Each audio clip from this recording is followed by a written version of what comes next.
ताल्लुकात मामूल पर लाने कमीशन ईरानी वज़ीर ख़ारिजा इस्लामाबाद पहुँच गए। एयरपोर्ट पर वज़ारत ख़ारिजा और ईरानी सफारतखाने के हुकाम ने इस्तकबाल किया। ईरानी वज़ीर ख़ारिजा आज पाकिस्तानी हम मनसब जलील अब्बास जिलानी से मिलेंगे। दोनों वज़ीर ख़ारिजा मुश्तरका प्रेस कॉन्फ्रेंस भी करेंगे। ईरानी वज़ीर ख़ारिजा पाकिस्तान की हुकूमती और अस्करी क़यादत से भी मुलाकात करेंगे।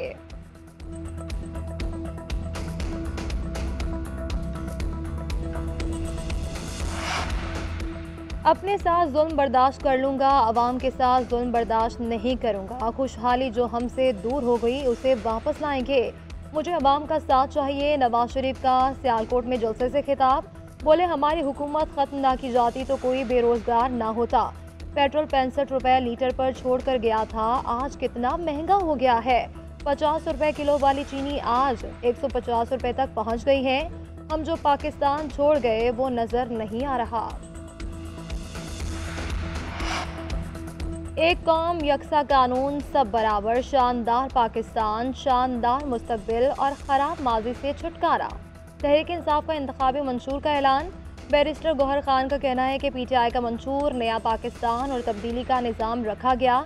हुकूमत में आकर तरमीम लाएंगे। वज़ीर आज़म चंद MNA की वोटों से मुंतखब नहीं होगा। अवाम बराह रास्त चुनाव करेंगे। असम्बली की मुद्दत कम करके 4 साल, सेनेट की मुद्दत 5 साल करेंगे। 50% सेनेटर को बराह रास्त अवाम से मुंतखब कराने का तरीका अपनाएंगे। तहरीक इंसाफ इक़्तिदार में आकर एक और ट्रुथ रिकन्सिलेशन कमीशन कायम करेगी। मजीद बोले कि बंद कमरों में यकीन दहानी कराई गई कि लेवल प्लेइंग फील्ड मिलेगी।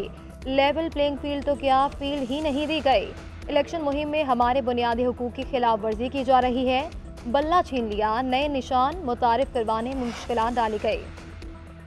तहरीक इंसाफ की लाहौर, कराची, पेशावर, इस्लामाबाद समेत तमाम छोटे बड़े शहरों में रैलियां। पुलिस का क्रैकडाउन, दर्जनों कारकुन गिरफ्तार। कराची में तसादुम, 3 तलवार का इलाका मैदान जंग बना रहा।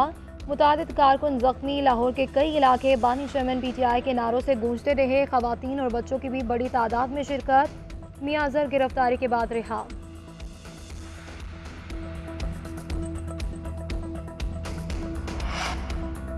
इस्लामाबाद वाले पाकिस्तान के मसाइल समझने को तैयार नहीं। पाकिस्तान के मसाइल का हल असल जमहूरी ताकतों के पास है। इस वक्त भी मुल्क में बेहतरीन जमहूरियत नहीं, लेकिन ये आहिस्ता आहिस्ता ही बेहतर होगी। साबिक सदर आसिफ अली जरदारी का हक में जलसे से खिताब। कहा कि बलोचों को उनकी धरती का हक दिलाएंगे। बलूचिस्तान का बजट 4 मरतबा बढ़ाया गया मगर वो कहीं नजर नहीं आ रहा। शायद वो दोस्तों की जेब में चला गया। बलोच अलहदगी पसंदों से कौमी धारे में शामिल होने की भी अपील करते हैं। कहा कि इन दोस्तों को समझाएं जो हथियार उठाते हैं। आप क्यों हथियार उठाते हैं? जमहूरियत की तरफ आए। जमहूरियत पर चलने से ही मसाइल हल होंगे। नवाज शरीफ वोट को इज्जत दो के बयानिए से दस्तबरदार हो गए। वज़ारत उज़्मा की कुर्सी उन्हें कभी मयसर नहीं आएगी। अमीर जमात इस्लामी सिराजुल हक का कराची में जलसे से खिताब। बोले कि एक कहता है कि मेरा नाना और माँ वज़ीर आज़म रहे, मैं भी वज़ीर आज़म बनूंगा। दूसरा कहता है चौथी बार भी वज़ीर आज़म बनूंगा। सुन लें, तुम्हारी बारी अब कभी नहीं आएगी। गरीबों, हारियों, ताजरों की बारी है।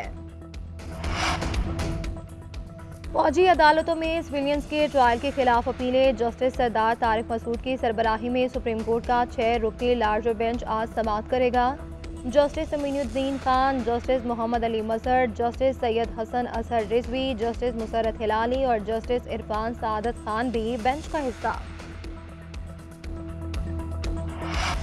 और जनवरी जाते जाते भीग गया। रावलपिंडी, इस्लामाबाद के बाद कोयटा में भी बादल बरस पड़े। पहाड़ों पर बर्फबारी का इम्कान।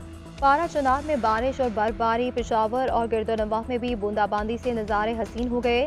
सवात में भी वक्फे वक्फे से बारिश। बालाई और शिमाली इलाकों में दर्जा हरारत नुक्ता इंजमात तक गिर गया। 30 से 31 जनवरी को लाहौर, गुजरावाला समेत पंजाब के दीगर शहरों में भी बारिश का इम्कान।